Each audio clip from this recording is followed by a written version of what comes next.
अभी हाल में बिहार सरकार ने अपना बजट पेश किया है और उस बजट में सरकार की एक घोषणा है। घोषणा ये कि देश के जो बड़े बड़े शहर हैं उनमें बिहार सरकार प्रवासी परामर्शी सह निबंधन केंद्र बनाएगी। मतलब कि जो बड़े बड़े शहर हैं और जिस उन शहरों में जो बिहारी जाकर के मजदूरी करते हैं, जो पलायन करके वहां गए हैं रोजी रोजगार की तलाश में, उनकी मदद के लिए, उनके सहयोग के लिए एक परामर्शी केंद्र बनाया जाएगा, निबंधन केंद्र बनाया जाएगा। और वहां पूरा उन मजदूरों का, उन लोगों का डेटा होगा जो बिहार से जाकर के उस शहर में काम कर रहे हैं। और उस तरह का केंद्र देश के अलग अलग बड़े बड़े शहरों में, दिल्ली, मुंबई, हैदराबाद, बेंगलोर और भी अनेक शहरों में बनाया जाएगा। अब इससे सरकार की नीयत का पता चलता है। जो सरकार को बजट में इस बात की घोषणा करनी चाहिए थी कि अगले 1 साल में हम इतने बिहारियों को वापिस बिहार ला करके रोजगार दे देंगे जो पलायन करके गए हैं, एक संख्या निर्धारित करना चाहिए था, एक लक्ष्य निर्धारित करना चाहिए था। वो बिहार सरकार की नीयत यह है कि वो नहीं चाहती है कि आपका पलायन रुके, वो नहीं चाहती है कि आपको आपके घर में रोजगार मिले। इसीलिए तो सरकार की नीयत यह है कि आप वहां जाइए कमाने के लिए, और वहां हम एक सेंटर बनाएंगे जहां आपको मदद किया जाएगा। अगर किसी हादसे में आपकी जान चली जाए, कहीं दुर्घटना हो जाए, कहीं आपको ठेकेदार काम करा करके पैसा नहीं देगा, तो उस सेंटर से आपको मदद मिलेगा। किसी भी चीज में वहां फंस जाएंगे तो वहां से आपको मदद मिलेगी।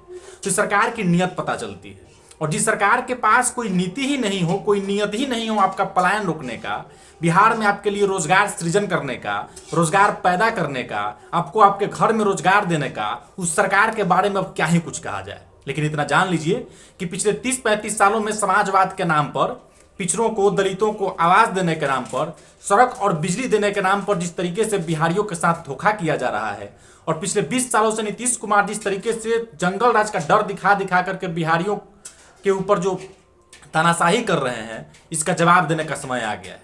तो अगले 6 महीने 8 महीने बाद जब चुनाव हो बिहार में, तो इस बात को याद रखिएगा कि बिहार सरकार आपका पलायन रोकने के लिए पॉलिसी नहीं ला रही थी।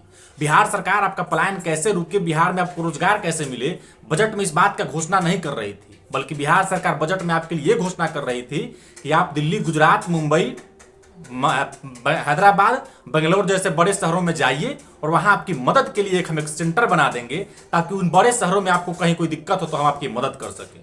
तो बिहार सरकार की नीयत यह है, बिहार सरकार की नीति यह है कि उनके पास आपको बिहार में रोजगार देने के लिए कोई पॉलिसी नहीं है। उनको पता ही नहीं है कि बिहार में रोजगार कैसे स्थापित किया जा सकता है। उनको पता ही नहीं है कि आपका पलायन कैसे रोका जा सकता है।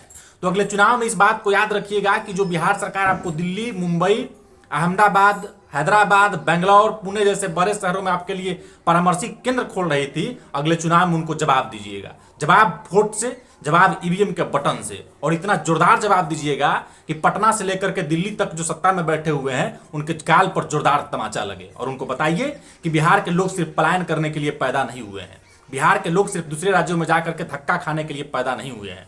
बिहार के लोग अगर बिहार में वोट दे रहे हैं तो उनको रोजगार भी बिहार में चाहिए। बिहार के नेताओं का विधानसभा और विधान परिषद बिहार में चल रहा है, तो बिहार के लोगों को बढ़िया शिक्षा और बढ़िया स्वास्थ्य व्यवस्था भी इसी बिहार में चाहिए।